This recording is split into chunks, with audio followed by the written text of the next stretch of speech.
All right, let's do this.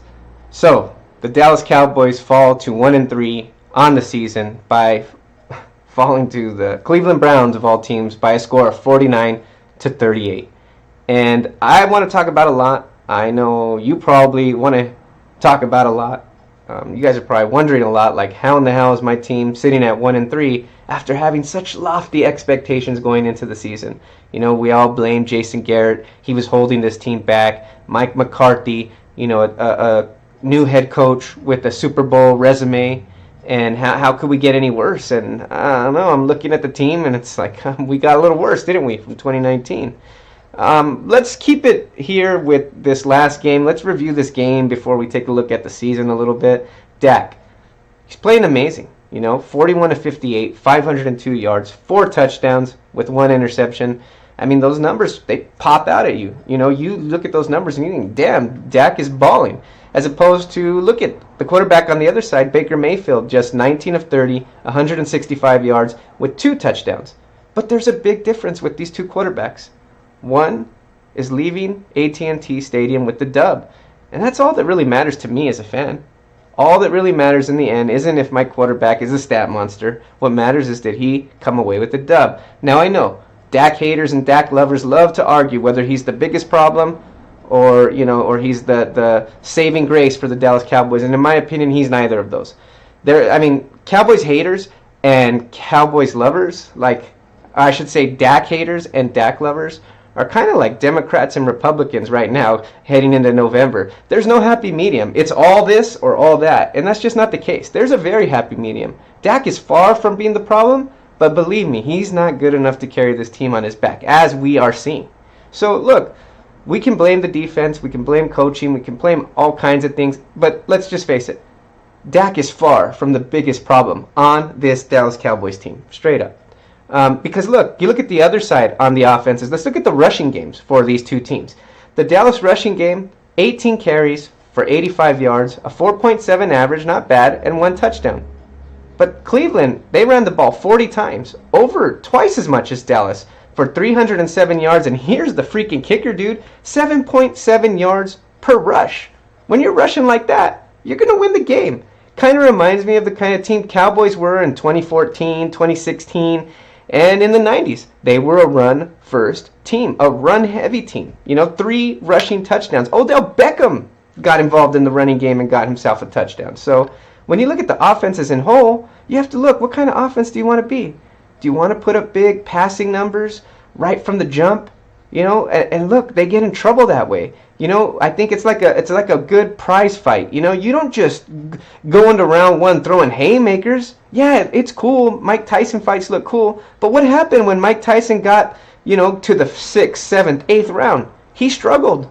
The momentum was against him at that point. And I think that's what's happening to this Dallas Cowboys offense. We think we could just come out and start throwing the ball all around the field. And we make a few mistakes, a couple of fumbles, something had penalties, and then our defense is just put in a bad spot. And this defense is far from being able to recover from that. I mean, this is where I'm going to say this. The biggest problem in this game and the biggest problem in this season is this. Mark my words, it's complementary football, okay? Complementary football. The 2020 Dallas Cowboys don't know what complementing each other is, and that's on the head coach. The head coach has to figure out who this team is and how they need to play together, how they best play together. And it's obvious to me, no matter what you guys out there say, he hasn't figured that out yet. You know, and look, he's a new head coach. I'm not trying to grill him, but I think it's very fair to question him. Very fair. Because you look at these numbers, yeah, Dak's numbers, you know, dwarf Baker Mayfield's. But which team has the better offense? What's the better offensive team? I think Cleveland. You know, 7.7 yards on the ground. It's time of possession. They owned it. You know, turnovers. They take care of the ball. No turnovers for Cleveland. 3 for the Dallas Cowboys. So, to me, they got to clean up the turnovers. That's huge. I think they need to establish the run, slow the game down. Wait to throw those haymakers. Don't just come out throwing haymakers on offense. But look, let's talk about what the freaking biggest problem on this Dallas Cowboys team is, and that's the defense. The defensive side of the ball is freaking sorry. I got no other way to say it. I got no cute or eloquent way to say it. They are freaking sorry. And in particular, there's a couple of players that I'm just like, I'm ready to see them gone. I mean, Dontari Poe, I haven't seen him do a damn thing. I haven't seen him make any kind of impact on this Dallas Cowboys interior. None. Jalen Smith, man. I tweeted during the game, Jalen Smith is the most unaware football player that I've had the pleasure of watching play for the Dallas Cowboys. I mean, he's always running himself out of plays, gets caught peeking in the backfield. I mean, gets eerily close to a pass interference where, it was an uncatchable ball. But it's like, why you even play like that? Why put yourself in a position to even make it a doubt? Play smarter, Jalen Smith. It's that easy. It's just focus. And that's a problem, a lack of focus. He's unaware. In Madden, I don't know what his awareness rating should be, but if it was me, it'd be way down. Daryl Worley, I'm glad they got him out of the game. Daryl Worley has been stinking it up for weeks. I don't know what they're going to do in the secondary. I know a lot of people are calling from Earl Thomas. I don't think Earl Thomas is going to fix this at all, but you know what? At this point, it can't get any worse back there. So, who knows? I don't even know anymore, and I'm really not one to think that Earl Thomas has his head on straight and should be playing football right now. But hey, I mean, at this point, these guys are messing it up. Tank Lawrence, I mean, he's doing all right. Alden Smith missed that tackle on Odell Beckham Jr. It would have been, what, a 15, 17-yard loss, and ends up being pretty much the game-sealing rushing touchdown for Odell Beckham. So, look, Alden Smith, I'll give him a pass. He hasn't been playing ball for the last few years, but, those are the plays you have to make if you want to win the game. It's that simple, and the Cowboys just didn't make those plays. So no matter how great this passing offense looks, the bottom line is they need to start establishing the run. And that goes back to what I think is the only problem on this offense, and that's the offensive line. But you got Tyron Smith back, so you need to start figuring out how you can run the ball. Believe me, there are teams with bigger problems on the offensive line that can still run the ball effectively. And the Dallas Cowboys got to figure that out. And we cannot have Dak Prescott throwing for 58 attempts a game. It's going to put up numbers. And because just based on the sheer, how do I want to say it, but just the sheer talent on offense and in this passing game in particular, we're going to be in every game. We're going to crawl our way back like we did in this game. It looked like we were on our way to another comeback.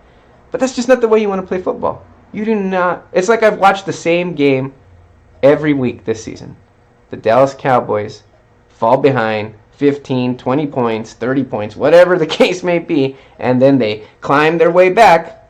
And if it wasn't for that one crazy kick that the no Atlanta Falcon wanted to touch, didn't want to jump on, then we would be 0-4, guys. And that's why I go back to my earlier point. There is no complimentary football. Because at times, the offense plays great, and then at times the defense gets a few 3-and-outs in a row. But they do not complement each other. You need to make the right play at the right time, and that's how you become a winning team. And the Cowboys haven't figured out how to play that way. Mike McCarthy hasn't figured out how to play that way, and that's why I say sometimes at least Jason Garrett knew this team. Maybe he knew this team. Maybe we didn't give him enough credit for knowing the players on his team, for keeping guys like Jalen Smith in check. Maybe for keeping Dak, from throwing 58 times a game. For no matter how much we say we hate it, and how the stat nerds and the analytics people will say, you never throw on first down, never throw on first down. That's a goddamn sin to throw on first down. Fuck, dude, it's not a fucking calculator. We're not making a calculator. It ain't a fucking math problem. You're establishing the run. You're establishing physicality. I know you guys are all going to laugh at me. Hey, it's a Jason Garrett. I don't think Jason Garrett was even that great a coach, but at least he understood that aspect of the game, that I cannot expose myself coming out in the first quarter. You have to keep your opponent at bay. Fill them out a little bit. Then make those adjustments, which was his biggest problem, not making the adjustments. But right now, Mike McCarthy does not fill out these opponents, and I think that's a bad thing. And that's why, again, it goes back to, above all else, this team is not playing complementary football. That's why this team is 1-3. Lucky to be 1-3. Could be 0-4 and struggling like I haven't seen them struggle since that one bad 2015 Romo year. And even then, seems like we were just hoping for some recovery on the injury front. Maybe we still are, but I don't know. This is kind of reaching a new low, in my opinion.